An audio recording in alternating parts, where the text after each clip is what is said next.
15 ans maintenant que je donne un cours au sein de l'Institut des systèmes complexes, donc un cours pour le master sciences de la matière et informatique ici à l'ENS, donc un cours sur la modélisation des systèmes sociaux.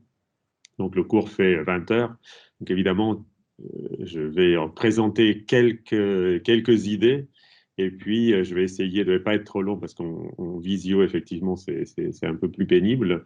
Et donc, je vais surtout lancer des pistes. Je vais être un peu schématique, mais lancer des pistes pour susciter des questions et une discussion à la fin. Voilà, donc je démarre tout de suite comme avec le sujet auquel tout le monde pense, évidemment, qui est la modélisation des épidémies. Je vous donne quelques exemples de ce que ça veut dire que modéliser la société ou mettre la société en équation avant de rentrer dans le détail de quelques-uns. Donc, je prends un exemple ici, un article de Nature Medicine il y a 2 ans maintenant, avec un modèle fait par des gens qui viennent aussi bien de l'informatique que de la médecine, de l'épidémiologie. Et vous voyez, on essaye de reproduire la France entière. Donc, on prend 500 000 individus je ne sais pas si vous voyez ma souris qui est là, vous me direz. Donc, on prend un demi-million d'individus, d'agents, en fait, pour faire ce qu'on appelle des ABM, donc Agent-Based Models, pour représenter les 60-70 millions de Français. Mais tout ça, ça se fait au prix, évidemment, assez fort du fait que vous devez utiliser ici pratiquement 200 paramètres. Et donc, bon, mais voilà, ça, c'est un exemple de ce qu'on entend par mettre la société en équation. J'y reviendrai tout à l'heure. Un autre exemple, eh bien, c'est que le monde quotidien et notamment la mobilité, qu'il s'agisse de piétons ou de trafic voiture, est de plus en plus modélisé aussi, c'est-à-dire qu'on a des modèles qui nous permettent d'essayer de rendre compte des flux de piétons une fois qu'on a défini un environnement urbain. Donc des flux de piétons qui vont être générés par les activités et les flux de trafic aussi automobile et transport en commun. Et donc il y a un énormément de bureaux d'études qui travaillent avec des méthodes assez différentes sur la modélisation des villes et notamment de ces flux. Voilà, donc ça c'est un autre exemple. Un troisième exemple assez différent qui est très disons, attrayant pour les physiciens notamment, c'est cette idée de faire des petits modèles simples pour mettre à l'épreuve les intuitions qu'on peut avoir. Donc ici, c'est un modèle, un des modèles les plus connus du domaine, qui a été proposé à la fin des années 60 par Thomas Schelling. Donc, comme dans tous les modèles d'économistes, ici, pour la ségrégation urbaine, ce qu'on se donne, c'est deux choses. Une, c'est les propriétés des agents, et notamment ce qu'on appelle la fonction d'utilité, c'est-à-dire la manière dont l'utilité ou la satisfaction de l'agent, donc ici, va dépendre voilà, du contexte. Ici, c'est la composition du voisinage selon ici, c'est la proportion de la couleur du voisinage, donc des agents de la même couleur que soi.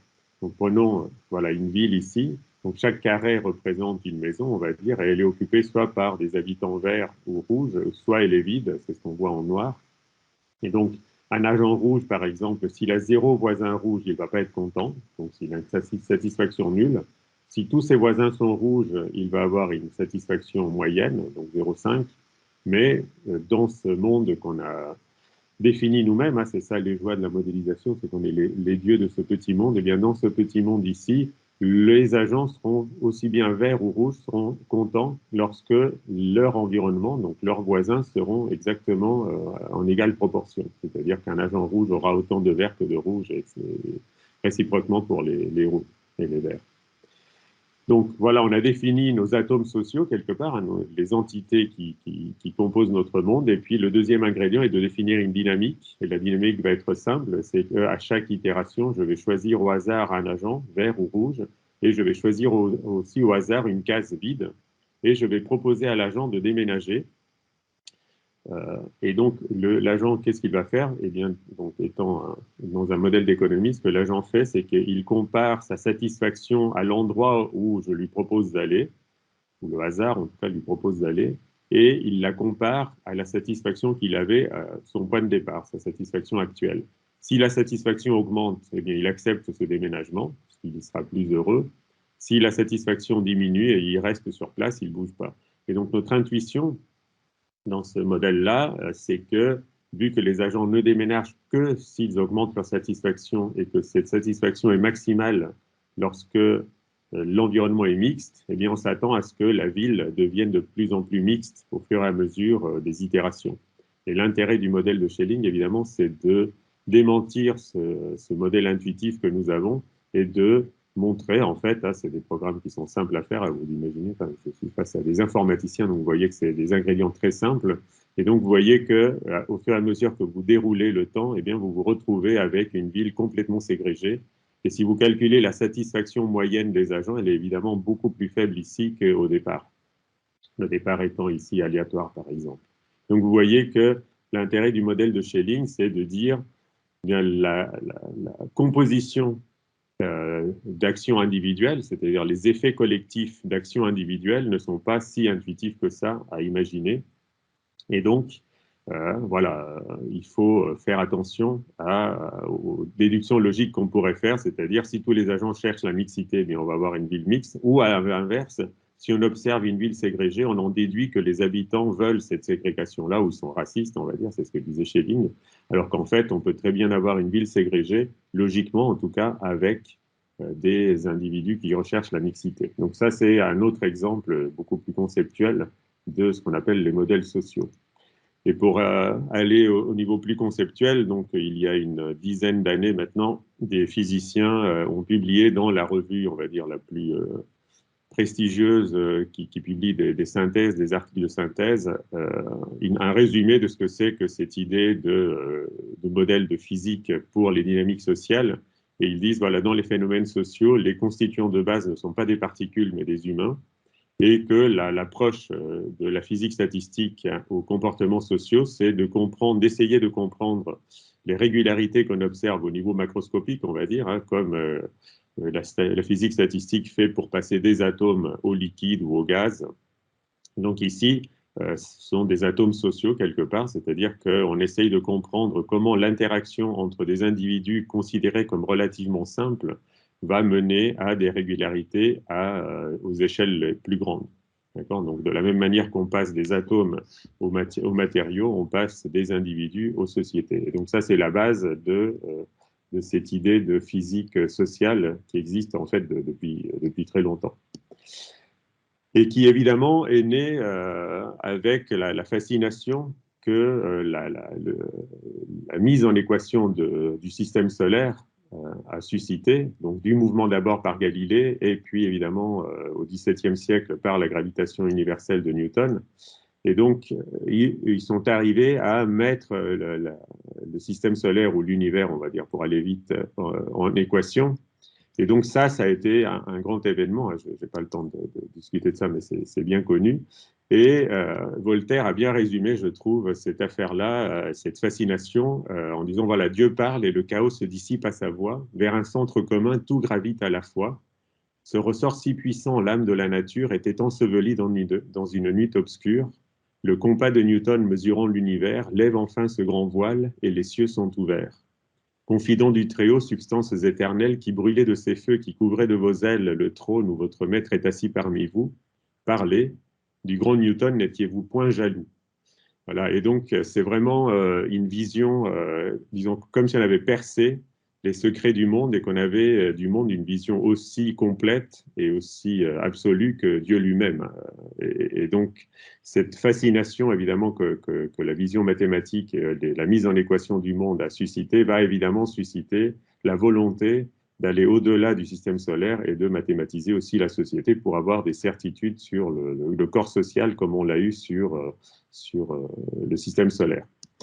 Donc, je vais évidemment, comme je voulais annoncer, aller très vite et je vais analyser en donnant quelques exemples de cette mise de la société en équation, en tout cas de la quantification de la société, en commençant par, disons, la visée la plus ambitieuse qui correspond un petit peu à ce que Newton a fait avec le système solaire, c'est-à-dire créer des sociétés virtuelles comme Newton a créé une sorte de système solaire virtuel sur lequel on pouvait calculer et prévoir ce qui allait se passer. Et on essaye de créer des sociétés virtuelles. L'exemple que je vous ai donné du modèle basé agent sur le Covid est un exemple parfait pour ça, c'est-à-dire on va mettre des entités en interaction, ces atomes sociaux, et on va essayer de prédire ce qui va se passer.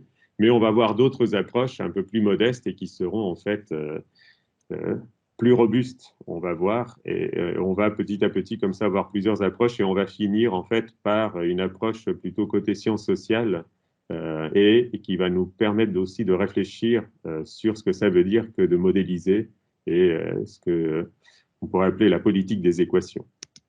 Bien, donc je commence avec cette idée que tout physicien peut avoir naïvement, qui est de dire, ben voilà, comme les atomes permettent de comprendre les matériaux, on peut partir des individus et comprendre ce qui se passe lorsqu'on les met ensemble pour construire des sociétés.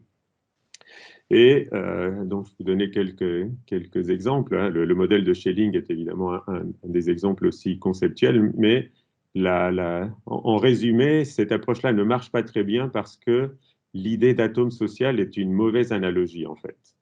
Alors, euh, voilà l'exemple de l'article de Nature Medicine, hein, donc, qui avait 194 paramètres et qui, en fait, est obligé de rentrer dans un tel niveau de détail pour tenter de modéliser la propagation de l'épidémie que, en fait, ça va donner des choses pas robustes du tout. Je vous donne ici, donc, chaque agent dans ces simulations-là, on est obligé de préciser qu'une fois par semaine, il va y avoir des contacts avec les amis et les familles pendant 180 minutes à une distance d'un mètre, que on va travailler dans une petite entreprise et donc ça fait contact avec 2 collègues ou une grande avec 10 collègues. Enfin voilà, je vous passe les détails, vous pourrez aller voir l'article. Et au bout de millions de runs et puis de définition de tous ces paramètres-là, à quelle conclusion on arrive? Eh bien, en fait, que la distanciation sociale et le fait de porter un masque, ça sera pas totalement effectif pour éviter un second confinement. C'est un article qui date de l'été 2020. Et en revanche, si on associe ces mesures-là en protégeant les personnes fragiles, à ce moment-là, on a moins de mortalité, etc. Donc des choses assez banales, en fait, on n'avait pas besoin d'analyse aussi détaillée.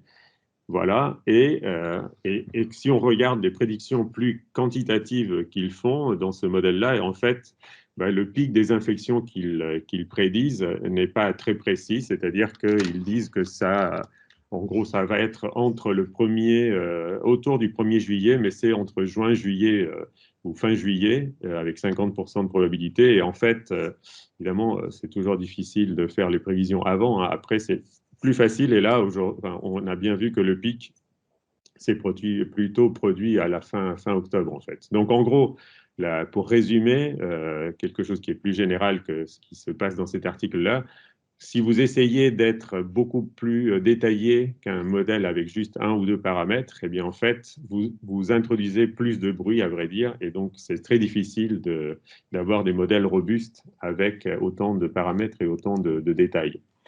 Et au-delà du modèle de Nature Medicine, j'aime bien un autre exemple qui est les modèles de croissance économique. Vous savez que voilà, les prévisions de croissance sont importantes parce que ça détermine le budget de l'État et on entend à chaque fois, à l'automne ou au printemps, les prévisions de croissance pour les trimestres ou l'année à venir. En fait, 2 économistes ont regardé rétrospectivement la précision de ces modèles de croissance et il s'avère, je ne détaille pas le graphique ici, mais que ces modèles très compliqués avec beaucoup d'équations et beaucoup de gens qui les fabriquent ne sont pas beaucoup plus précises, c'est du même ordre de grandeur qu'une prévision beaucoup plus naïve qui est la croissance l'année prochaine sera la même que cette année. D'accord? Donc c'est très difficile, et ça c'est général aussi dans tous les modèles que j'ai regardés, très difficile pour la société d'aller au-delà de demain c'est comme aujourd'hui. C'est-à-dire que la société crée une certaine stabilité qui n'est pas garantie, hein, le Covid l'a bien montré, mais et donc il est assez facile de prédire que l'année prochaine sera comme cette année, et souvent ça marche, mais vous voyez que ce n'est pas un grand, disons, c'est très difficile de dépasser ça, c'est-à-dire d'avoir quelque chose de dynamique, vraiment, en fait. C'est-à-dire les prévisions sociales peuvent être statiques, mais vous voyez qu'il n'y a pas grand mérite, hein, il suffit juste d'extrapoler ce que vous avez vu. Et donc, pour être vraiment dynamique au sens comme les équations de Newton, qui permettent de vraiment aller chercher les différences, eh bien, ça, dans les systèmes sociaux, on n'a pas du tout cet ingrédient-là parce qu'on n'a pas les stabilités nécessaires ou les équations nécessaires. D'accord.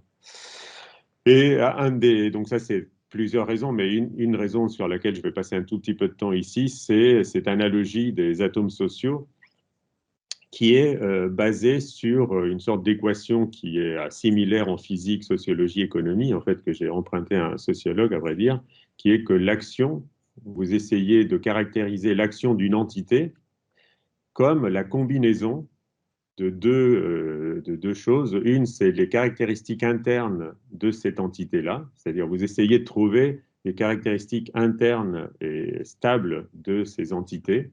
Donc, ça va être des atomes, évidemment, en physique, ou ça va être des individus en sociologie ou en économie. Et ces caractéristiques internes sont conjuguées à un contexte donné qui permettent ensuite de prédire l'action. Ça, c'est le pari, si vous voulez, hein, de la vision atomique. Donc, si vous prenez le modèle de Schelling que je vous ai montré, évidemment, les caractéristiques internes, c'est cette fonction de satisfaction que j'ai montrée, qui dépend de la proportion des voisins de même couleur. Et à ce moment-là, si vous connaissez les deux, eh bien, la combinaison des deux vous permet de prédire l'action de la personne, c'est-à-dire est-ce qu'elle déménage ou pas. Eh bien, en physique, cette idée-là marche pas trop mal, même si c'est pas facile en fait de connaître ces caractéristiques internes qui seraient assez stables sur beaucoup de contextes, hein. Ça, évidemment, ça n'est intéressant cette approche-là que si les caractéristiques internes que vous postulez sont assez stables dans beaucoup de contextes pour pouvoir en gros déconvoluer les deux, si vous voulez.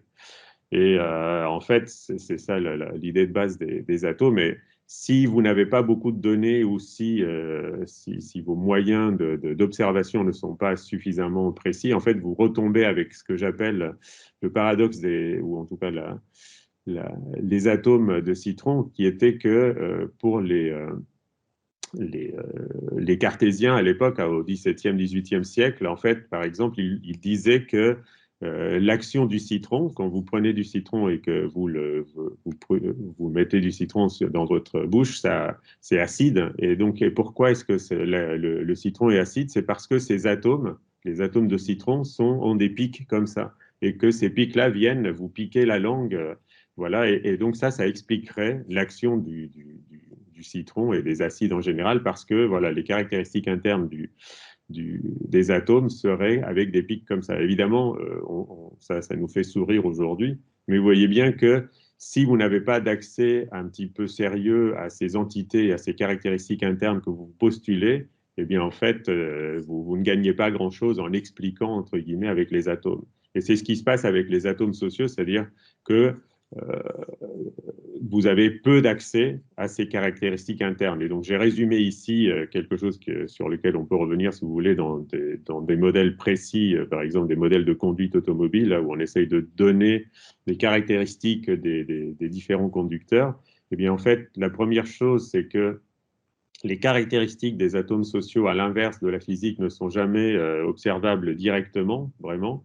Et c'est plutôt une interprétation du comportement des humains en utilisant forcément un modèle qui est plus ou moins arbitraire, parce qu'il y a plusieurs modèles à chaque fois pour interpréter le comportement. Et suivant le modèle que vous allez utiliser, eh bien, les caractéristiques que vous allez en déduire vont être différentes. Et donc, les prévisions que vous allez faire, une fois que vous les extrapolez, vont être différentes aussi. D'accord? Donc, vous n'avez pas de manière simple de trouver ces caractéristiques internes pour les atomes sociaux.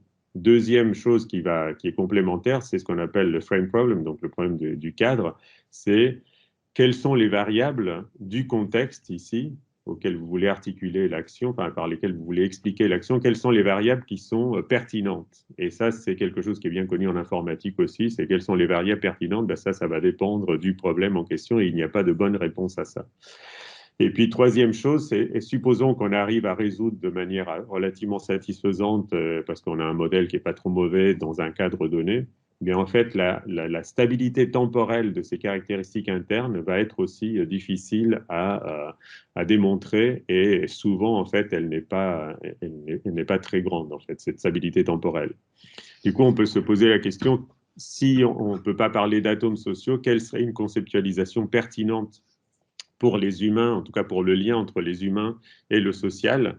Voilà, donc on pourra parler de ça si ça vous intéresse. Ça, on a fait un travail avec Bruno Latour il y a une dizaine d'années maintenant où on a montré que autant en économie ou en physique, ce qu'on essaye de faire, c'est de trouver, donc, pour expliquer quelque chose de macroscopique, hein, un liquide, un solide, etc., on part des atomes ici, donc on part de ce qui est stable, des particules stables euh, avec des caractéristiques internes données, et c'est leur combinaison qui va permettre d'expliquer. Donc ça c'est ce que fait la physique ou l'économie. Et en fait, si vous vouliez vraiment faire l'équivalent pour le social, c'est-à-dire l'équivalent du le tout est plus grand que les parties parce que les combinaisons font que ça devient, disons, vous pouvez avoir plein de combinaisons ici qui expliquent des choses différentes. Et bien, en fait, si vous vouliez faire la même chose pour le social, et bien, c'est quelque chose de très différent où le tout serait plus petit que les parties. C'est-à-dire que les parties des humains, eux,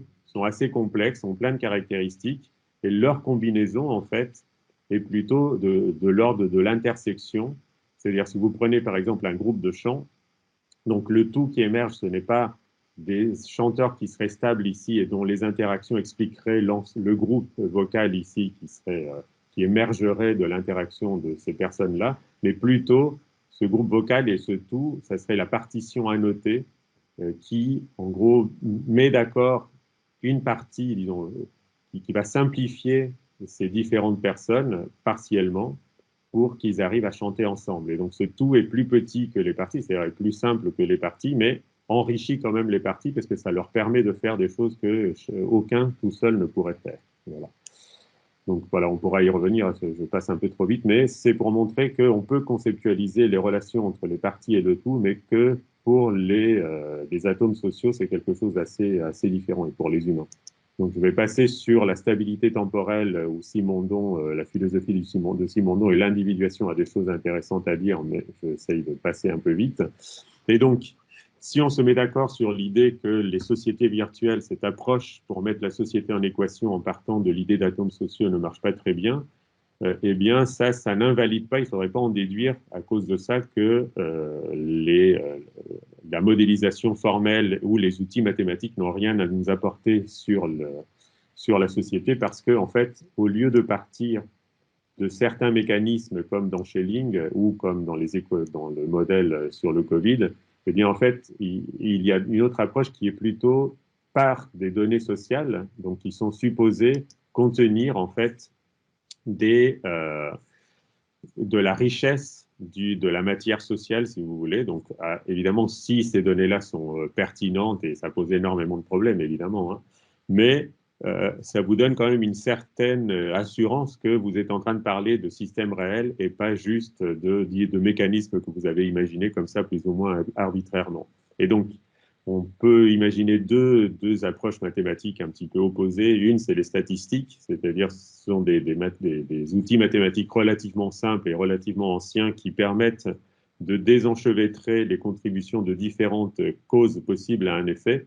Et ça, c'est vraiment important dans nos sociétés complexes quand on veut essayer de comprendre l'efficacité d'un vaccin, évidemment, ou l'effet de la pollution de l'air sur la mortalité, ou savoir quelles sont les causes de la discrimination au niveau du genre, au niveau du salaire, par exemple. Eh bien, en fait, c'est très important d'avoir des données fiables et d'avoir des outils qui permettent d'en sortir des choses, qui permettent en gros d'homogénéiser énormément de situations pour pouvoir extraire des généralités. D'accord? Ce n'est pas parce que, je ne sais pas, une femme est moins payée qu'un homme dans une situation précise que vous connaissez que vous pouvez en déduire que c'est général et que donc c'est un problème public et un problème dont le gouvernement devrait tenir compte et devrait essayer de résoudre. Donc vous êtes obligé d'essayer de prendre en compte énormément de situations de ce style-là pour essayer de montrer que c'est général et d'essayer d'en comprendre les causes. Hein, d'accord? Et donc ça, c'est vraiment important. Pareil, pour l'efficacité du vaccin, on voit des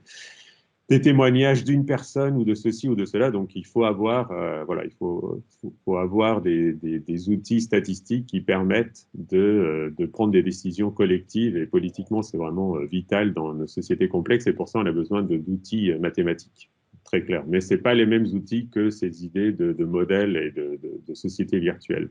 Alors, comme une sorte de variante de ça, de ces statistiques, évidemment, c'est difficile de ne pas dire un mot de l'apprentissage machine aujourd'hui. Et donc, est-ce qu'avec ces outils plus sophistiqués et plus récents, est-ce qu'on arrive à faire mieux que les équations, par exemple? Et en fait, c'est ce qu'on m'a dit quand j'ai sorti mon bouquin sur les équations. Et en fait, alors, je suis aussi obligé d'aller vite, hein, et c'est très difficile d'avoir des certitudes là-dessus, parce que la plupart des applications des algorithmes sont difficiles, sont pas transparentes, donc c'est difficile de savoir. Mais donc dans les cas où les données sont disponibles et les analyses sont assez transparentes, eh bien on voit que c'est pas parce que vous avez des approches avec beaucoup de puissance de calcul et beaucoup de paramètres que vous arrivez à faire beaucoup mieux que demain, c'est comme aujourd'hui. Et je prends dans mon bouquin l'exemple de Duncan Watts, donc, qui était à la tête de la recherche à Microsoft. Et donc, c'est un article de 2015 où ils ont analysé tous les tweets en anglais. Donc, il y avait à peu près 1 milliard de tweets en anglais pour 51 millions d'utilisateurs. Et ils essayaient de prédire le succès d'un tweet. Succès étant égal au nombre de retweets. Et ils avaient évidemment beaucoup de données sur les tweets, c'est-à-dire ça mentionnait un site internet, quelle était l'heure, le sujet, l'utilisateur, des données sur l'utilisateur, tout ça. Donc, ce qu'ils ont fait, c'est qu'ils ont appliqué un algorithme, donc les forêts aléatoires, sur les 3 premières semaines de février pour essayer de prédire. Donc, ils apprenaient la fonction succès, on va dire, sur les 3 premières semaines pour essayer de prédire ensuite le succès des tweets sur la dernière semaine. Et en fait, avec toutes ces données-là, ils n'arrivent à expliquer que 20% de la variance du succès. Mais s'ils ajoutent une autre variable qui est le succès passé moyen de cet utilisateur, c'est-à-dire l'utilisateur qui a envoyé le tweet, en moyenne, combien de retweets il a sur ses tweets à lui, eh bien ça prédit aussi bien que toutes les variables, les autres variables réunies en fait. Et donc vous voyez qu'on se retrouve encore à demain, c'est comme aujourd'hui, c'est-à-dire pour prédire le succès d'un tweet, eh bien, il faut que je connaisse le succès passé des tweets et c'est ça qui est mon meilleur prédicteur. Et donc, vous voyez, ce n'est pas parce qu'on a beaucoup d'algorithmes sophistiqués avec énormément de données qu'on sait aller au-delà de ça. Alors, j'ouvre une toute petite parenthèse sur les algorithmes parce que quand j'ai publié donc mon bouquin, les gens m'ont dit, bah, bon, on voit que tu es un peu un physicien d'un certain âge parce que plus personne n'essaye de mettre la société en équation, mais on essaye de la mettre en algorithme. Et donc, je m'étais quand même, au-delà de l'exemple de Watts, je m'étais plongé sur, disons, dans la littérature sur les algorithmes. Et en fait, il en est sorti un petit bouquin là, voilà, que je mets ici. Et en fait, je fais très bref aussi, mais bon, je suis allé voir l'article fondateur en suivant les conseils d'une collègue qui est historienne des sciences, et ce qu'on ne fait jamais en science, d'aller voir les articles fondateurs, on a tort. Si vous regardez l'article de Rosenblatt de 58 qui propose le perceptron comme le premier modèle, on va dire, le premier algorithme capable d'apprendre, eh bien en fait, en lisant ça, j'ai été très étonné par le fait qu'il dit qu'il s'est inspiré beaucoup, donc qui a vraiment été the most suggestive work. Ça a été le travail bon, de Hebb et de HB, évidemment, mais de Hayek. Et Hayek, pour moi, c'était quelqu'un qui était un économiste très libéral, et je pensais au fait au départ que c'était un homonyme du Hayek que je connaissais. Et en fait, en allant chercher dans la liste des références, j'ai vu que l'article, en fait, c'était un bouquin que Rosenblatt cite, et c'est un bouquin de Friedrich von Hayek, donc c'est vraiment l'économiste, et c'est un bouquin qui s'appelle The Sensory Order, qui date de 52, qui est une étude sur les fondations de la psychologie théorique, où il n'y a pas un seul mot d'économie, un bouquin assez indigeste à vrai dire, mais où je me suis plongé pour essayer de comprendre donc quel était le rapport entre le perceptron, c'est-à-dire le premier algorithme capable d'apprendre en 2 mots, enfin d'être dressé en tout cas, et Hayek, donc, qui est ce Nobel d'économie en 74 qui avait justifié le coup d'État de Pinochet dans un journal chilien qui disait, voilà, personnellement, je préfère un dictateur libéral à un gouvernement démocratique qui n'est pas assez libéral. Et donc, quel pouvait bien être le lien entre l'idéologie, cette idéologie libérale et les réseaux de neurones, est-ce que c'était une coïncidence ou pas? Et donc, en deux mots, pour Hayek, en fait, le lien est assez clair, c'est que les marchés et le cerveau, tous deux se fient à un ordre spontané pour apprivoiser un monde supposé complexe. Alors, donc pour Hayek, le monde est très complexe et trop complexe, en gros, pour se prêter à une planification, hein, c'est ça l'ennemi de Hayek à l'époque, et donc il veut montrer que le marché est la seule manière de dompter un monde vraiment supposé complexe. Et de la même manière, je passe aussi vite, c'est de la même manière, un réseau de neurones est capable de dompter la complexité du monde, alors que l'intelligence artificielle symbolique n'y arriverait pas. C'est-à-dire que vous ne pouvez pas déterminer des règles à l'avance qui vous permettent de bien analyser des images. Et de la même manière, vous êtes obligé d'avoir un marché pour prendre en compte la complexité du monde. Et le parallèle que fait Hayek, on peut le résumer de la manière suivante. Les individus, donc ça c'est le réseau de neurones où chaque neurone ici est entouré d'autres neurones et la bonne manière de déterminer les poids, donc les influences entre neurones, c'est par l'apprentissage de données qui vont vraiment le nourrir avec la vraie complexité du monde. Alors, d'accord, donc on ne peut pas fixer à l'avance ou de manière à la main, disons, ces poids-là, on ne saurait pas faire. La réalité est trop complexe et de la même manière, l'État ou la planification ne peut pas fixer les prix des marchandises. Il faut laisser émerger ces prix-là de la compétition et de la concurrence libre et non faussée, comme dirait l'Union européenne, pour que grâce au marché, on ait une bonne fixation de ces prix-là qui ensuite vont conduire l'agent à faire les bons choix. D'accord. Comme l'apprentissage conduit le neurone à s'activer ou pas pour faire les bons choix, pour satisfaire la fonction objective, c'est-à-dire reconnaître les images, reconnaître les chiens dans les images, de la même manière, l'émergence des prix grâce au mécanisme de marché va faire que les agents individuellement vont se comporter pour, selon Hayek, pour une économie optimale. Et donc de là vient cette idée que dans les deux cas, cerveau et marché, nous avons des phénomènes complexes pour lesquels il faut donc être capable d'utiliser de la connaissance très très dispersée. Et donc, grâce au marché ou grâce au réseau de neurones, on va induire dans chaque membre, qu'il s'agisse que ce soit un neurone ou un acheteur ou un vendeur, on va induire un comportement qui va être bénéfique pour le système. Et donc, comme le dit Hayek, chaque membre va être utilisé pour servir des besoins et des nécessités sur lesquelles l'individu lui-même n'a aucune prise ou il n'y connaît rien. Et donc ça, c'est bien pour les neurones, mais on voit bien que pour les acteurs du marché, ça commence à être un petit peu, vous voyez, on va induire un comportement et ça devient très machinique et pas très démocratique. Et du coup, donc c'est ça un peu qui fait le lien aussi avec l'autoritarisme de Hayek et son implication, disons, pour les dictatures et contre la démocratie, c'est ce que Mirovski, donc un analyste de la cybernétique et de l'œuvre de Hayek, dit Hayek, en fait, plutôt que l'intelligence artificielle, il a construit une ignorance artificielle pour justifier la mainmise des marchés. Donc son idée est de comparer les individus aux neurones qui doivent obéir à un dessin extérieur sur lequel il n'a rien à dire. D'accord, ils n'ont rien à dire. Et donc, et Hayek le dit très bien d'ailleurs dans un de ses livres, c'est la soumission des hommes aux forces impersonnelles du marché qui, dans le passé, a rendu possible la croissance d'une civilisation qui, sans cela, n'aurait pu se développer. Donc, pour résumer en deux mots, il y a une similitude vraiment de fond, on va dire, entre réseau de neurones et marché, dans la conception de la complexité du monde et du moyen d'y faire face grâce à la croissance spontanée, on va dire l'émergence spontanée de prix ou du poids, ou des influences entre les neurones. Voilà, mais ça, on pourra en discuter si ça vous intéresse. Ça implique pas que les réseaux de neurones ne peuvent pas mis. Enfin, c'est un outil qui peut être mis au service d'autres visées évidemment que juste un libéralisme hayekien. Mais disons, c'est leur moteur interne qui est similaire. Bien là.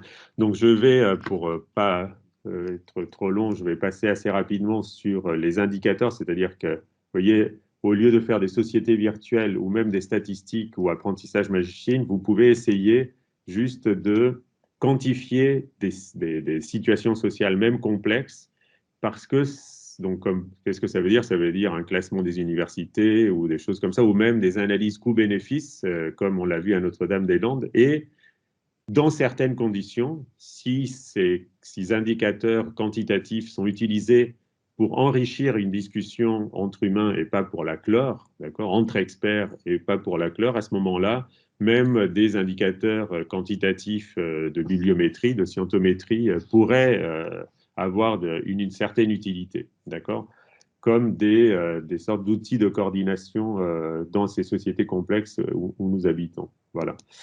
Mais je voulais prendre 5 minutes pour parler de la fin, disons, d'un autre point de vue vraiment sur les sciences sociales, parce que vous savez qu'évidemment, l'approche des sciences sociales, des systèmes sociaux, il contient des statistiques, mais pas que, évidemment. Il y a aussi des analyses qualitatives, des descriptions qualitatives. Et ça, beaucoup de gens en sciences sociales diraient, et je suis assez d'accord, que c'est la meilleure manière de rendre compte de la complexité de situations spécifiques et aussi, par exemple, de faire rentrer l'ignorance quelque part dans l'ignorance que nous avons de la réalité dans l'analyse. Mais ce qui est aussi important, je pense, c'est que les sciences sociales ont pris comme objet d'étude l'idée de mettre la société en équation ou la modélisation. Hein, et aussi, donc je vais aussi être très simpliste, mais en gros, les approches mathématiques deviennent importantes lorsqu'on veut généraliser sur différents cas, comme je l'ai dit au niveau des statistiques. Et historiquement, en fait, si vous entendez le mot statistique, il y a le mot état dedans, stato en italien, et le développement des statistiques est allé de pair avec la centralisation des États modernes. Et donc ces modèles-là et ces approches formelles, c'est un point de vue externe sur le système qui suppose en gros que les agents sont pas suffisants, enfin les agents qui sont dans les situations réelles peuvent pas contrôler disons le système eux-mêmes.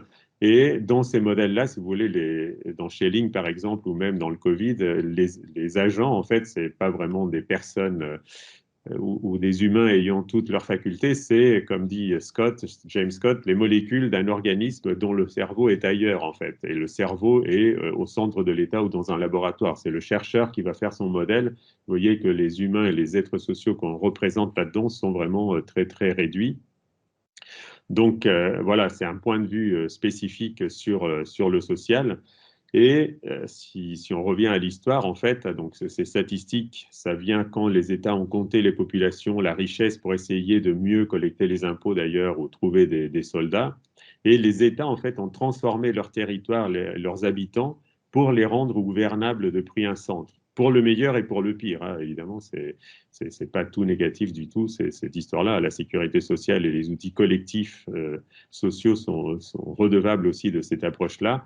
Et tout ça, c'est grâce à des outils mathématiques inventés à la place par toute l'élite scientifique de l'époque. Mais je retiens cette idée de transformer parce que, en gros, pour mettre en équation, il faut transformer. Et c'est ça que je voudrais garder comme message parce que c'est un message qui est commun, en fait, à la physique de la matière et à la physique sociale, si vous voulez.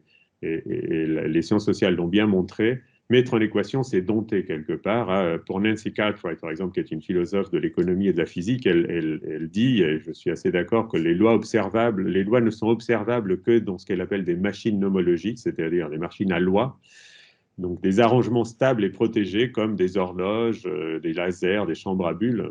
Il n'y a que là, en fait, qu'on peut observer les lois. Le seul exemple naturel, c'est le système solaire avec les lois de Newton, mais au-delà, disons, en dehors de cet exemple-là, c'est vraiment dans des environnements contrôlés que vous pouvez trouver des lois. Et ça se relie très bien avec une idée importante donc de la sociologie des sciences dans un article de Carol Burke qui s'appelle Engine Science. Donc en fait, le point crucial des sciences modernes, ça a été le remplacement de l'observation brute par l'utilisation de machines qui sont des générateurs cruciaux dans la fabrication de la connaissance scientifique. Le plan incliné de Galilée, la pompe à vide de Boyle, la machine à vapeur, etc. Tout ça, c'est vraiment déterminant dans la naissance des sciences modernes. Et j'aime bien résumer cette idée-là par l'image du tigre dompté. C'est-à-dire que construire une explication en physique, c'est comme transformer un tigre sauvage qui saute dans la jungle en un tigre dompté qui va sauter dans un cerceau de feu dans un cirque. Qu'est-ce qu'on fait? Eh bien, on va ordonner, on va sélectionner un certain nombre de sauts du tigre sauvage par un investissement qui est lourd en équipement et en institutions. Et donc, vous voyez bien, on va donc transformer le tigre euh, pour l'apprivoiser en partie et arriver à le faire sauter dans un cerceau, dans un cirque. Vous voyez bien que si vous prenez un tigre sauvage, vous n'allez jamais le faire sauter dans un cirque, ou alors c'est vraiment très dangereux. Et donc, mais en même temps, c'est bien un tigre qu'il faut transformer. Hein. Vous ne pouvez pas inventer un robot que vous allez faire sauter comme ça. Et donc, ça montre la créativité et l'inventivité des scientifiques dans les laboratoires pour arriver à dompter. Certains animaux se laissent dompter, d'autres pas. Enfin, c'est une image assez riche. Et ça dit aussi que dompter le tigre, c'est différent de découvrir le monde. C'est-à-dire que les chercheurs ont une responsabilité. Dans quel sens on a dompté un tigre? On peut lui faire différentes choses. Et vous voyez, l'image ici aussi, c'est évidemment que les physiciens ne sont parvenus à mettre le monde en équation qu'en domptant ce monde-là, donc dans les machines. Et si on voulait mettre la société en équation, en gros, il faudrait dompter les humains pour les rendre plus prédictibles et arriver à les modéliser. D'accord? Et donc, c'est cette transformation-là qui est commune, en fait, à la physique de la matière, à la physique sociale. Et puis, il ne faut jamais oublier, évidemment, que le tigre, il reste fondamentalement sauvage quand même. C'est pas parce qu'il l'a sauté 2 ou 3 fois dans le cirque qu'il est stabilisé pour toujours. Et donc, il rêve quelque part toujours de revenir sauter dans la jungle. Et ça, c'est quelque chose d'important pour le monde technologique, si vous voulez. Et on pourrait prendre l'exemple de Fukushima, évidemment, et le directeur de la centrale, quand Fukushima, évidemment, est parti en vrille, il disait « La centrale s'est libérée des hommes. Il ne s'agit plus ici de l'exploiter, de la contrôler, de la maintenir, mais bien de la combattre, et c'est un combat à mort. » Et le tigre est redevenu sauvage, et là, il peut se passer des choses que personne ne réussit à prédire. Et donc, tout ça, c'est pour arriver à ma conclusion, qui est de dire, ben voilà, disons que cette mise en équation, non, enfin, une partie des humains, mais notamment du monde, c'est ce qui nous a amené aujourd'hui à l'Anthropocène. Et donc, on pourrait aussi évidemment passer beaucoup de temps là-dessus. Je vous montre juste un schéma qui me semble assez frappant, qui est, vous voyez ici en vert, en bas, vous avez la masse totale, donc la biomasse sur Terre, dont les humains ne sont qu'un tout petit point rouge que vous voyez ici, hein, c'est la masse. Vous voyez que la masse des humains au sein de la biomasse de la Terre est vraiment insignifiante. Mais ici en bas, vous avez ce que les humains ont construit, c'est-à-dire ici c'est les briques, ici c'est le béton, etc., etc., l'asphalte, tout ça. Et donc vous voyez que maintenant, enfin depuis quelques années, maintenant la masse de tout ce que les humains ont construit dépasse évidemment leur masse à eux, mais dépasse même tout ce qui est la biomasse. Et tout ça, c'est venu grâce en fait à ce qu'on appelle l'engine science et les sciences modernes. Et donc ça nous pose des questions, nous scientifiques, au-delà donc de la modélisation. Donc ici, vous avez peut-être remarqué sur mon premier transparent qu'au-delà de l'Institut des systèmes complexes, j'avais mis aussi le logo de ce qu'on appelle la fabrique des questions simples. Bon, c'est un peu un clin d'œil à l'Institut des systèmes complexes, mais c'est que on se dit que à l'âge de l'Anthropocène, la communauté scientifique a une certaine responsabilité parce qu'elle est censée être plus au courant des dangers qu'on court, puisque c'est le GIEC qui a mis en exergue la biodiversité. Et donc, on a une responsabilité un peu plus grande que d'autres professions. Et puis, on a une certaine liberté aussi, une certaine autonomie chèrement acquise pour nos thématiques de recherche. Et donc, il y a un mouvement, je pense aujourd'hui mondial, mais notamment national, avec Atécopole à Toulouse, ou Sciences citoyennes, ou Écopolien, donc des chercheurs qui commencent à se dire, à l'âge de l'Anthropocène, on ne peut pas continuer à creuser nos sillons disciplinaires tranquillement sans essayer de mettre nos travaux dans disons, en relation avec cette grande crise et cette mutation écologique. Et donc, à la Fabrique des questions simples, c'est ce qu'on essaye de faire et on pourra en discuter si vous voulez. Voilà, je m'arrête là. J'ai toujours plus long que ce qu'on croit, mais voilà, je m'arrête là et j'espère qu'on aura un peu de temps pour échanger. Merci. Eh bien, merci beaucoup. Merci Pablo pour cet exposé passionnant. Tu disais que c'était plus long que prévu. Moi, j'aurais été prêt à en entendre encore beaucoup, beaucoup. Plus que cela, je pense que tu as ouvert de nombreuses pistes qu'il va falloir qu'on digère, qu'on creuse, qu'on poursuive par nous-mêmes. Alors, on va passer à peut-être prendre quelques questions. Il y a des questions qui peuvent être posées peut-être directement par micro et d'autres par le moyen de la conversation, par le chat. Merci pour tous les claps. Voilà. Euh, Peut-être je vais poser une première question pour engager la discussion.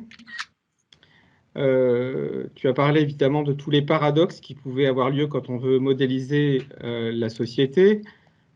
Il y a une discipline qui cherche à comprendre la société en tant que société, c'est la sociologie. Elle a été fondée, enfin le mot sociologie, tu me diras si je me trompe, mais il a été inventé par Auguste Comte au XIXe siècle. Je pense qu'Auguste Comte avait le désir de comprendre les lois fondamentales qui structurent la société et qu'à partir de là, prévoir. Donc sa devise, c'était euh, connaissance d'où prévoyance et prévoyance d'où action.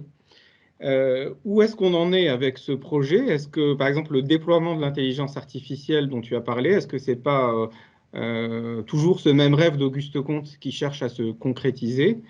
J'ai eu l'impression en lisant le livre, que tu suggères plutôt presque d'en finir avec cette idée de loi qui va structurer la société. Est-ce que c'est ça le fond du problème? Ok, donc vous voyez, là, c'est ça, j'ai coupé un peu l'écran, là. Oui. Enfin, où vous voyez, vous, je ne sais plus. Non, c'est bon, il n'y a plus de Non, partager. on te voit en Ok, entier. super. Ok, oui, alors ma manière d'analyser ça, donc effectivement, on compte, disons, c'est le projet moderniste, je pense. C'est-à-dire que Comte s'inscrit dans ce projet des sciences modernes. Il dit, après avoir réussi à modéliser les cieux, la matière, etc., maintenant on s'attaque au truc le plus important qui est la société elle-même, en fait. Et donc, c'est un petit peu ce rêve moderniste qui, aujourd'hui, en fait, je pense, est vraiment en crise. Et donc, on revient à mes derniers transparences sur l'Anthropocène. Alors, bon, ça serait très long aussi, et c'est spéculatif aussi, d'analyser la crise du projet moderniste, mais on pourrait voir, disons, peut-être pour essayer de cadrer, je pense qu'un des points importants, c'est que la sociologie est née en même temps que cette société issue, en fait, ces sociétés modernes. Hein, d'accord, disons, la sociologie est née, en gros, comme un pendant à l'État moderne et à l'État centralisé. Et même quand on regarde intellectuellement parlant, Durkheim, le suicide, tout ça, c'est des statistiques qui avaient été recueillis par l'État pour essayer de mieux comprendre la société. Et c'est le fait que d'année en année, le nombre de suicides au niveau global était constant, qui avait frappé beaucoup les esprits, parce qu'effectivement, les gens se disaient, individuellement, moi, je suis libre de me suicider ou pas. Enfin, c'est une sorte d'acte par essence individuelle. Et pourtant, si on agrège ça au niveau national ou même au niveau régional, à Durkheim travaille beaucoup, alors il n'a pas beaucoup d'outils formels et donc il fait ça de manière un peu maladroite aujourd'hui, on dirait aujourd'hui, mais il montre quand même que dès qu'on agrège un peu, on obtient des régularités. Et donc il dit ces régularités-là, en fait, c'est une sorte de réalité plus stable que l'individu lui-même. Et donc, on va essayer d'utiliser ça, les choses stables, pour expliquer les choses instables. C'est quand même ça la base, il me semble, scientifiquement. Hein. C'est dans mon petit dessin que j'ai fait tout à l'heure, qu'est-ce qui est stable et qui va permettre d'expliquer. Durkheim, il serait lui parti du macro pour dire c'est ça qui est stable et je vais expliquer les individus grâce à ça. Donc il dit les individus, en fait, ils naissent dans ces sociétés et ils s'imbibent des régularités sociales. Mais vous voyez là qu'il y a un lien très fort avec l'idée de dire que c'est la société qui commande et les individus passent à un second plan. Et je pense que une des crises disons, du modernisme, c'est aussi qu'avec l'éducation et les individus de plus en plus éduqués et de plus en plus individualisés, et cette montée de l'individualisation aussi des individus fait que on a de moins en moins envie de se laisser gouverner tous de la même manière par un État, si vous voulez. Et donc ça, cette idée d'individualisme va mettre en crise le projet collectif, et ça, c'est pour de bonnes et mauvaises raisons, hein. C'est très difficile et très ambigu comme phénomène, l'individualisation. Ça, c'est la première chose. Et le deuxième grand facteur de crise du projet moderniste, c'est que il voulait aussi, disons, améliorer les conditions matérielles. Il y était arrivé, mais en exploitant le monde, et on se heurte aux limites du monde aujourd'hui, en fait. Et donc, c'est ce projet moderniste qui vise à nous faire mieux vivre grâce à une maîtrise de la nature, et aujourd'hui arrivé à un point de crise. Et donc, des deux côtés, en fait, ce projet moderniste est en crise. Et donc, aujourd'hui, effectivement, même si on a besoin de mécanismes collectifs, et donc je parle des statistiques et de mécanismes de coordination, il faut y injecter, probablement, c'est ce que demandent beaucoup d'individus, un côté moins dirigiste, mais plus de la coordination qui soit respectueuse des individus, en fait. Et donc, pour moi, tout le challenge, et ce qui n'est pas du tout évident, qu'on ait le temps d'arriver à mettre ça en place, c'est d'arriver à trouver des manières de se coordonner qui respectent nos spécificités, en fait. C'est-à-dire qu'on garde ce côté positif de l'individualisme et de la richesse des individus, mais avec suffisamment de coordination pour que on n'aille pas dans le mur parce que chacun fait ce qu'il veut. Et donc, trouver un nouveau compromis entre une action collective et une action individuelle, c'est ça, je pense, un défi qui va au-delà, ou disons, c'est une nouvelle, on pourrait la voir comme la prolongation du projet des Lumières, mais avec des nouveaux outils, en fait. Et ça, à mon avis, ça demandera d'autres types de sciences aussi. Et c'est ça qui rejoint ce que je présentais sur la fabrique des questions simples. Je pense que les sciences modernes, telles qu'elles sont nées avec Galilée, doivent sûrement être adaptées aussi. Mais ça, c'est des vastes chantiers. Merci Pablo. Est-ce que quelqu'un souhaite poser une question, peut-être soit en levant la main, soit en prenant la parole directement?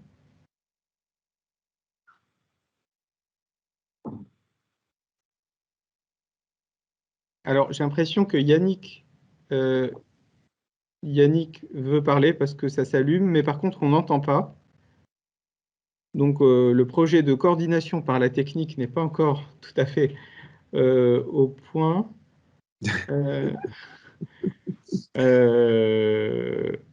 Voilà, je ne sais pas, Yannick, si ton micro est bloqué ou si qui se passe. Bon, ça, c'est la galère des visioconférences. Oui. C'est très, très rare que tout se passe bien de A à Z. C'est Voilà. Yamina Fourneron qui lève la main. Ah, d'accord. Eh bien, on peut donner la parole à Yamina Fourneron.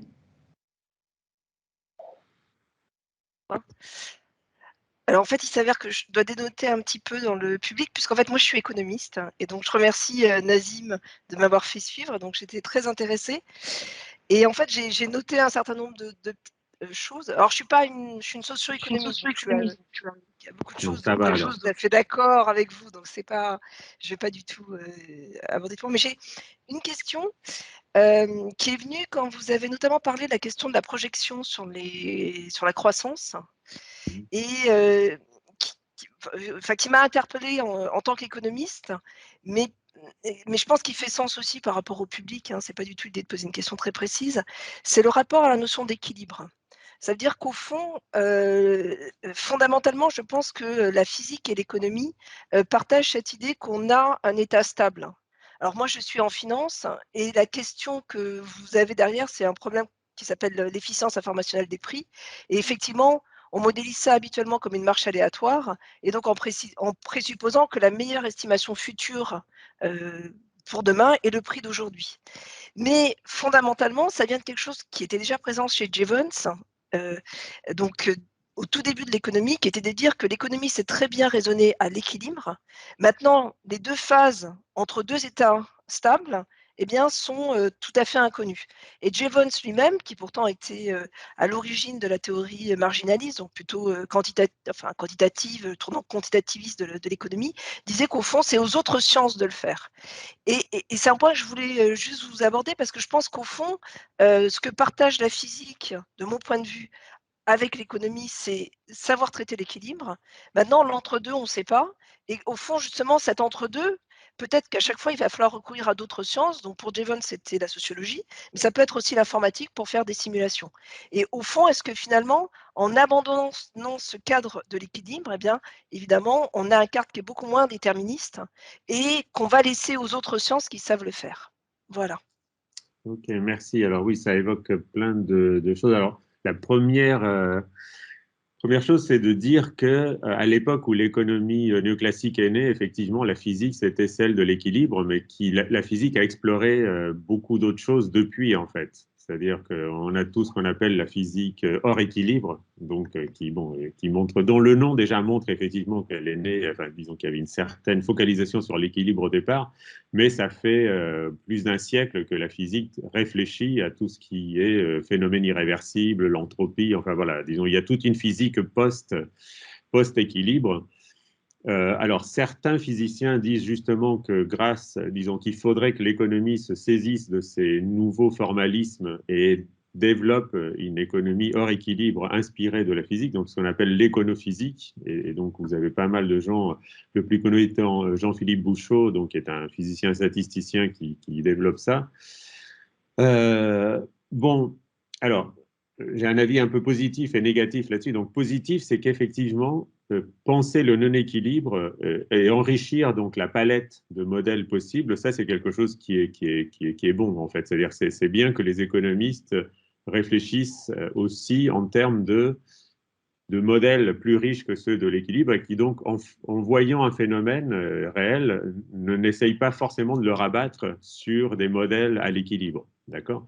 Parce que je ne vois aucun bon argument pour dire que l'économie, par essence, devrait être à l'équilibre, en fait, à part que c'est ce qu'on sait résoudre. Mais évidemment, ce n'est pas un très bon argument.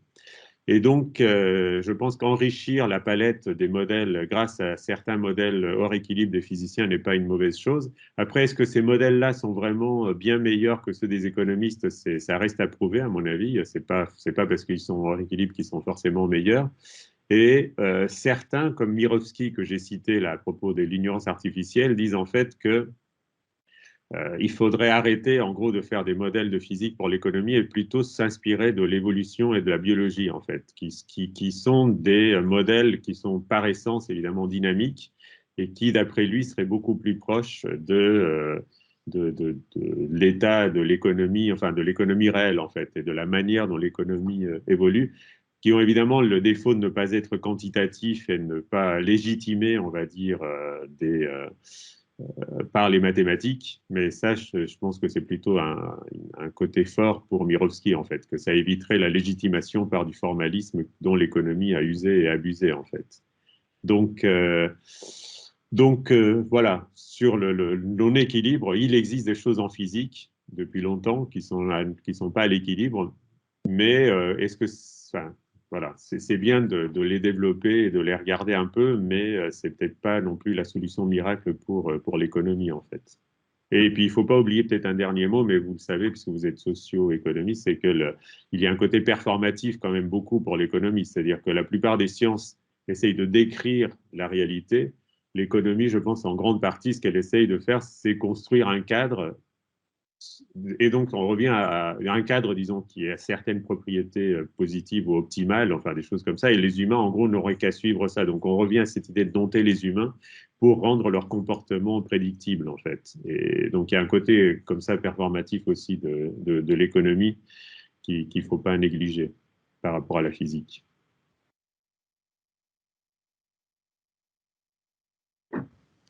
Merci.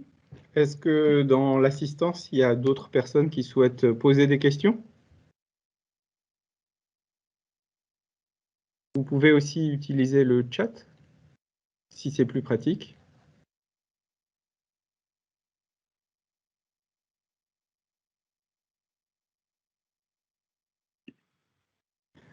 Bah, en attendant que la prochaine question soit posée, je vais peut-être moi-même poser une question. Tu fais partie, Pablo, d'un institut des systèmes complexes. Est-ce que tu veux peut-être dire deux mots, notamment pour les étudiants, sur ce qui s'appelle système complexe? Et ma question à moi personnellement, c'est est-ce que justement la perspective des systèmes complexes que des choses très simples, comme par exemple, tu as parlé du modèle de Schelling avec des automates cellulaires, peuvent conduire à des situations soit parfois prédictibles, soit parfois non prédictibles. Bon, est-ce que ce n'est pas la plus grande découverte du XXIe siècle? Et est-ce que ça ne vient pas justement remettre une perspective toute nouvelle par rapport au projet de Galilée, de Descartes, qui est de décrire le monde dans le langage des mathématiques? Alors, ma question était peut-être un peu violente, mais c'est non, non, du tout, mais en fait, c'est un peu ambigu, les systèmes complexes. C'est-à-dire que d'un côté, ça va vouloir insister effectivement sur une richesse de comportement et donc non réductionniste et montrer qu'il faut faire attention à la complexité du monde et donc ça va avoir un côté intéressant comme ça. Et en même temps, on peut aussi l'interpréter d'une autre manière, c'est-à-dire de dire même ce qui a l'air complexe, comme par exemple ce qui sort de Schelling ou ce qui sort des automates cellulaires, c'est complexe à première vue, mais en fait, si on arrivait à trouver les bons mécanismes, ça resterait quand même simple.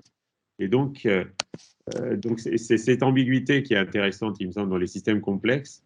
Et donc, ça peut servir un petit peu à justifier aussi bien une vision un peu, on va dire, plus riche de la réalité, qu'une vision plus réductionniste aussi. C'est-à-dire que certaines parties des systèmes complexes, ça vise à étendre, on va dire, à des systèmes qui jusque-là avaient été considérés comme trop complexes, comme les systèmes sociaux ou les systèmes biologiques, l'approche mécaniste, en fait. C'est-à-dire que quand vous regardez la bioinformatique ou la biologie synthétique ou des choses comme ça, c'est des domaines où, en fait, qui étaient considérés comme trop complexes et la vision système complexe, ça vise quand même à les ramener dans le giron de la modélisation.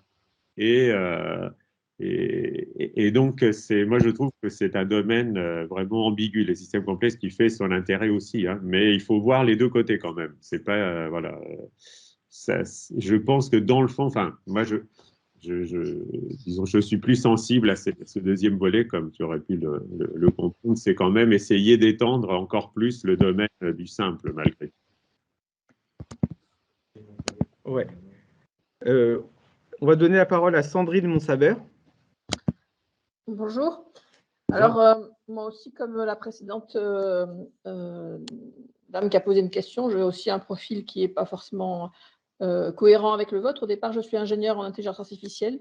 Et puis, à force de fabriquer des machines qui devaient reproduire le comportement humain, je me suis intéressée à l'humain. Je suis docteur en sciences de l'éducation et maintenant, je suis tombée dans le clan des psychanalystes. Et donc, j'ai été aussi membre pendant quelques années de l'Association pour la pensée complexe qui avait été fondée par Jean-Louis Lemoigne et rassemblée avec celui d'Edgar Morin. Et donc, en fait, ce que j'aimerais éventuellement vous proposer, c'est une piste, c'est la théorie de l'internal family system qui conçoit comment dire, les valeurs et les paradigmes d'orientation du sujet comme un ensemble complexe avec des parts du sujet qui vont qui vont se constituer au fur et à mesure des blessures, des apprentissages et de la traversée du monde avec des mimétismes différents, avec des personnes modèles différentes. Et ces parts-là peuvent être en contradiction. Et donc, c'est assez intéressant parce que quand on fait de la thérapie pour des personnes qui sont en tension ou en burn-out, on s'aperçoit qu'il va y avoir une partie d'eux qui, du point de vue éthique, cherche la diversité et une partie d'eux qui va avoir besoin d'un sentiment d'appartenance et qui va chercher le grégaire avec la ressemblance. Alors, ce qui est intéressant, c'est qu'ensuite, quand on veut modéliser les comportements du sujet ou des groupes, on peut voir qu'en fonction des âges et en fonction aussi des contextes économiques, les gens vont pouvoir aller se diriger soit sur leur côté éthique, soit sur leur côté besoin anthropologique primaire.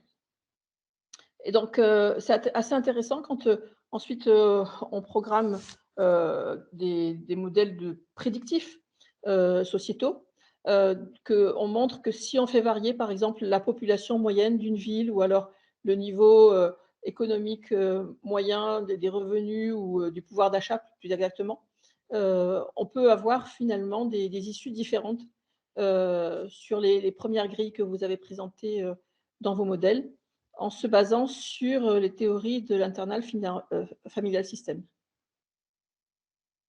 D'accord. Ok, mais bon, j'ai du mal à rajouter beaucoup de choses. Je ne connaissais pas cette approche-là, donc ça m'intéresse de voir ça et dans quelle mesure, en fait, en gros, une des questions qui me semble intéressante souvent dans ces approches-là, c'est à qui elles sont utiles, en fait. Est-ce que c'est utile, on va dire, aux acteurs eux-mêmes, parce que ça, ou est-ce que c'est utile, on va dire, aux directeurs ou aux gouvernants ou à celui qui essaye de mener le groupe? C'est souvent une question qui est intéressante parce que quand on fait du formalisme, c'est ce que je disais un petit peu sur la politique des équations ou la politique de la modélisation.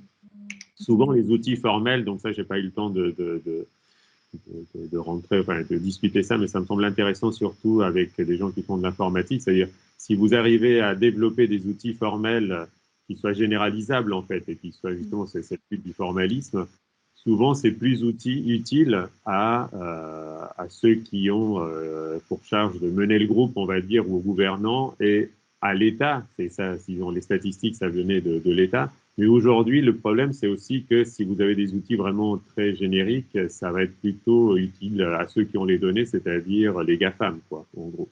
Et donc ça, c'est une tension qui est forte pour ceux qui font des modèles formels. Alors ça dépend lesquels, évidemment, il faut regarder. Mais il me semble qu'il y a une tension intéressante, une question à se poser à chaque fois, c'est en gros à qui c'est le plus utile ce que je suis en train de développer. Est-ce que c'est utile à l'individu qui va pouvoir s'en emparer pour mieux comprendre ce qui se passe et mieux agir sur le phénomène, ou est-ce que ça va être utile à celui qui, du dehors, du centre, que ce soit un laboratoire ou un GAFAM, ou un gouvernement va essayer de piloter l'ensemble. Vous voyez, donc ça, c'est une question. Donc là, je ne peux pas répondre, évidemment, sur votre outil-là. Je pense qu'il n'y a qu'un côté qui est utile à l'individu, mais c'est une question importante. Donc, si vous pouvez, après, je veux bien regarder si vous m'envoyez une référence là, à cette méthode-là et discuter là-dessus, mais c'est un des aspects qui me semblerait intéressant sur lequel élaborer. Le modèle IFS est très jeune. Donc, il n'y a pas beaucoup d'observations longitudinales sur ce que ça se produit sur le sujet. Mais depuis le temps que je le pratique, ce que j'observe, c'est que les personnes qui sont plutôt jeunes et qui sont plutôt avec un pouvoir d'achat élevé, par exemple, elles vont, quand elles sont en tension et qu'il y a un amalgame de toutes leurs parts qui sont contradictoires, l'issue du débat interne va arriver à orienter le sujet vers des décisions qui vont être plus éthiques, moins égocentriques, et donc qui vont les faire choisir des stratégies d'insertion dans la société qui seront plus sur le modèle théorique premier que vous avez dit, où les gens préféreraient être dans un milieu qui soit hétérogène et divers. En revanche, quand les gens vieillissent, eh bien, et puis ou que leur pouvoir d'achat diminue, souvent c'est avec la retraite et les revenus qui sont beaucoup diminués, eh bien leur combat intérieur va s'orienter vers une orientation vers un milieu qui va être plus protégeant et à valoriser le sentiment d'appartenance, des choses comme ça. Donc, en fait, si moi, à nouveau, je devais programmer des modèles comme ça, en essayant de voir comment est-ce que je pourrais orienter pour qu'il y ait une bonne entente finalement entre diverses strates d'âge d'une population, eh bien, par exemple, si je voulais que des personnes âgées en vieillissant, elles puissent gagner encore à vivre en diversité, on s'intéresserait sur les niveaux de vie ou sur les aménagements qui permettent aux gens de pouvoir faire gagner en eux la part qui cherche la même chose que les populations jeunes, par exemple. D'accord. Okay. Ou alors j'appauvris beaucoup le... Envoyer un lien pertinent, ça, je regarderai ça de plus près, on pourra continuer. Notre solution, c'est d'appauvrir énormément les jeunes qui vont se trouver cohérents avec les vieux, qui veulent que du sentiment d'appartenance, etc. Donc, on a cités qui sont très sectaires, et là, ça marche aussi, mais voilà. N'hésitez pas aussi à nous mettre un lien sur le chat. Voilà, sur le chat, comme ça, on Ouais, pourra... sur le chat. Oui. Je vais vous mettre quelques références. Merci. Il y avait Bernard Vitou qui avait levé la main. On va prendre votre question, Bernard. Oui, bonjour, vous m'entendez bien? On vous entend bien. Le contact. Bonjour, monsieur. Merci pour cette conférence passionnante. Je suis professeur de biochimie structurale à l'Université de Lorraine et ma question va en revenir un peu sur les aspects de comparaison que vous avez fait entre relations entre individus et société, économie et les systèmes physiques. Au cours des 3 à 4 dernières décennies, sont apparues dans le développement des méthodes de mise en place de systèmes physiques de plus en plus complexes, l'idée de ce que l'on appelle l'émergence. L'émergence, à savoir le fait qu'en rassemblant un ensemble de composantes, on parvient à mettre en place des systèmes complexes, c'est le cas de le dire, qui certes ne sont au final que physiquement le résultat de la somme de toutes les parties présentes, mais dans lesquels se détachent ou apparaissent des propriétés nouvelles qui ne relèvent pas et qui ne relèvent pas de leurs composantes et qui sont rigoureusement impossibles à obtenir sur des composantes isolées. Pour mémoire, on sait que l'un des prix Nobel des 20 dernières années, c'est M. McLaughlin qui a travaillé beaucoup sur ce domaine de l'émergence. En vous écoutant et cette passionnante description de ce que sont les relations entre individus et complexité de la société et du monde économique, je me posais la question de savoir si dans votre secteur, dans votre domaine d'expertise, la notion d'émergence est quelque chose qui, pour vous, a du sens et peut même, à un moment donné, apparaître comme un angle de vue dans lequel on parviendrait à, en quelque sorte, faire émerger, c'est le cas de le dire, des visions ou en tout cas des idées nouvelles dans ce domaine. Merci. Merci pour la question. Alors, j'y ai fait un tout petit peu allusion là, mais trop rapidement, évidemment, donc je suis content que vous me relanciez là-dessus. Alors,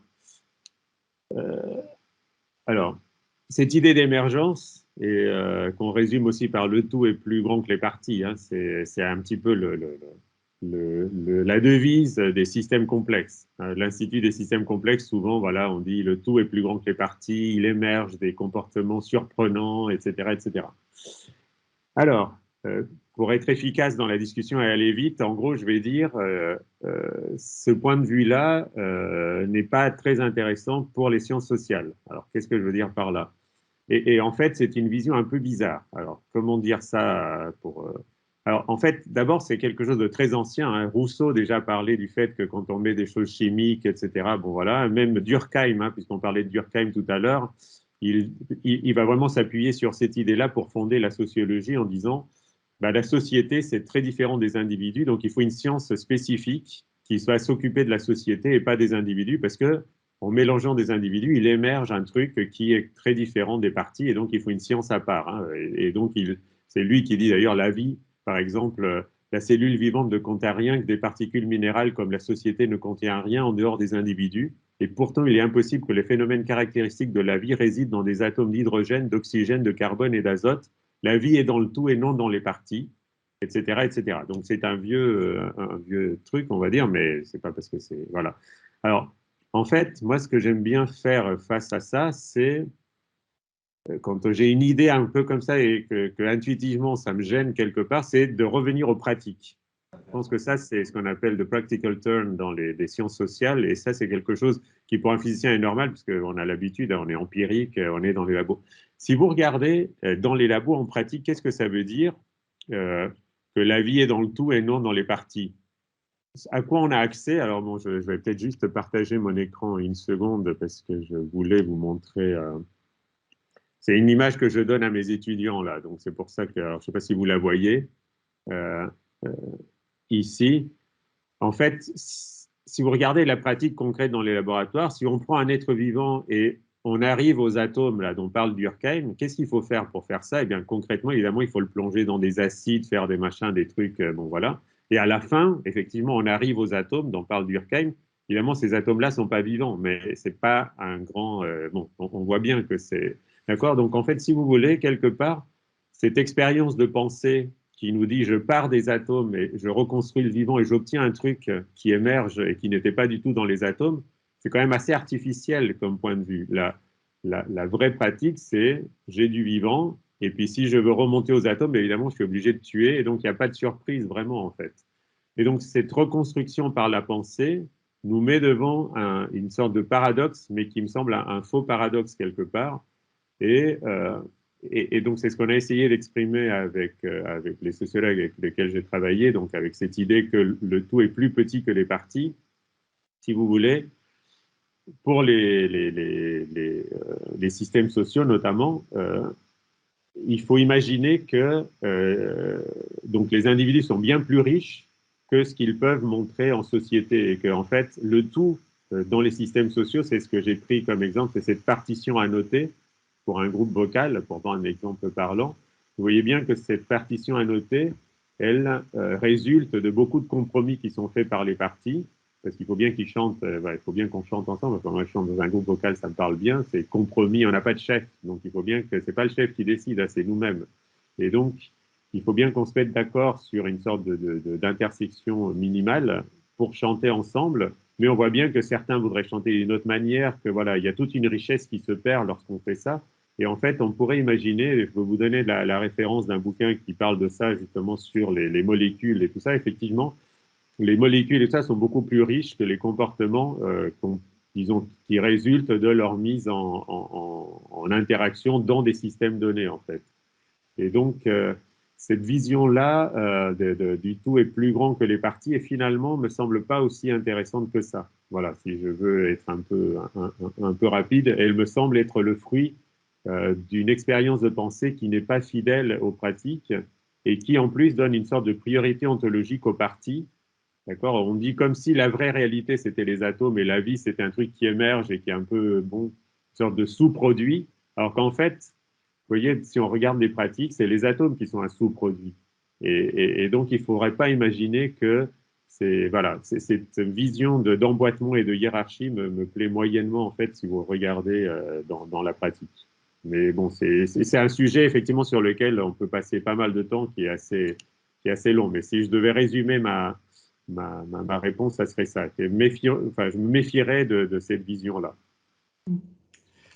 Merci beaucoup. J'adhère à tout ce que vous avez dit, notamment sur le fait que je n'adoptais pas mon commentaire de vision hiérarchique entre l'élément de base, l'atome et la molécule ou le système complexe. Mais je retrouve ce que vous dites dans les systèmes atomiques au sens et complexes purement physique, au sens où pour moi, les potentialités totales d'un atome d'hydrogène sont, dans tel ou tel contexte plus ou moins complexe, sélectionnées au sens où finalement il contribue d'une façon très particulière parmi toutes ces potentialités à l'émergence de quelque chose qui effectivement est différent de toute manière de ce qu'il est au niveau le plus simple.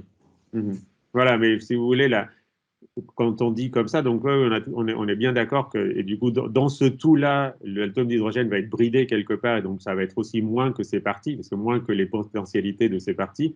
Mais vous voyez que ce dont je me méfie un peu, c'est que dans cette manière de voir les choses, mais qui a sa pertinence dans les laboratoires, hein, parce qu'on a effectivement les éléments de base et on peut faire des choses, mais en fait, c'est une vision qui a besoin du labo pour être vraie, c'est-à-dire une vision où les entités de base et les parties ont été fabriquées, en fait. D'accord? C'est pas, voilà, c'est une vision qui comprend le passage par le laboratoire. Il ne faudrait pas imaginer que c'est ça les vraies briques de base, en fait. Le monde, moi, je préfère une vision où le monde est c'est le monde tel qu'il est devant nous. Et les atomes, c'est le résultat du passage du monde par le laboratoire. C'est juste ça. Mais bon, voilà, après, voilà, on peut en discuter, c'est une vision plus philosophique, là. En pratique, quand on est dans les laboratoires, votre vision marche bien. Alors, comme on atteint bientôt les 15 heures, on va prendre une dernière question. Il y a Cyril Regan qui a levé la main. Vous voulez parler, Cyril? Oui, j'avais une petite question. Juste simplement, comme ce sera la dernière question que vous allez poser, je vais simplement aussi dire à Pablo, peut-être aussi, Pablo, si tu pouvais conclure. Donc, il va répondre à la question de Cyril, mais aussi peut-être, comme tu as beaucoup de jeunes dans un laboratoire d'informatique, Est-ce que tu aurais quelque chose de plus spécifique? Tu as parlé notamment des GAFAM, peut-être à dire aux jeunes personnes qui nous écoutent, qui sont en stage ou en doctorat et qui vont être concrètement dans ces problèmes au jour le jour. Mais d'abord, on va écouter la question de Cyril et puis si tu voudras aussi conclure avec quelques mots. Voilà. C'est gentil, merci. En vous écoutant, j'ai l'impression qu'il y a une forme de dialectique en fait entre la mise en équation de la société, ou du moins sa volonté, avec en fait la souveraineté des individus sur la société. C'est entre guillemets la souveraineté populaire pour aller vite. C'est-à-dire qu'en gros, j'ai l'impression qu'une facile mise en équation de la société reflèterait finalement une société plutôt de plus en plus autoritaire. Alors que, inversement, une société très démocratique, avec une démocratie dans l'économie incluse, repousse plus loin cette mise en équation. Et du coup, on peut se demander comment on pourrait mettre en équation la décision d'assemblée d'individus, excusez-moi. Et du coup, je me dis que c'est peut-être même encore plus difficile que celle du marché. Donc voilà, je voulais juste avoir votre avis sur une sorte de dialectique entre volonté de mise en équation et puis souveraineté populaire. Ok, en fait, c'est parfait parce que c'est en gros ce que je voulais dire ensuite aux jeunes, donc ça, ça me tend la bonne perche. Donc merci. Alors j'ai fait un tout petit peu allusion vers la fin en fait. En gros, cette dialectique dont vous parlez, effectivement, on pourrait imaginer que si tous les individus sont domptés pour aller vite, hein, et donc tous un peu uniformes et disons, de se comportant de manière à peu près prévisible parce que guidés par un centre, à ce moment-là, la société est très prévisible, effectivement, et on va y arriver. Donc, c'était un petit peu le projet moderniste où on aurait une entité centralisée très forte. Alors, pour prendre un exemple, en fait, mais qui est beaucoup plus compliqué que ça, vous avez sûrement entendu parler du crédit social en Chine. Vous savez, ce truc, alors on compare souvent à Black Mirror, l'épisode où les gens ont une sorte donc sont notés en fonction de leurs actions et en fonction de la note qu'ils ont et du crédit qu'ils accumulent comme ça en faisant des bonnes actions et en ne faisant pas les mauvaises actions qui leur font perdre des points, ils accèdent à différents niveaux et à différentes autorisations pour faire des choses, demander des crédits, voyager, etc., etc.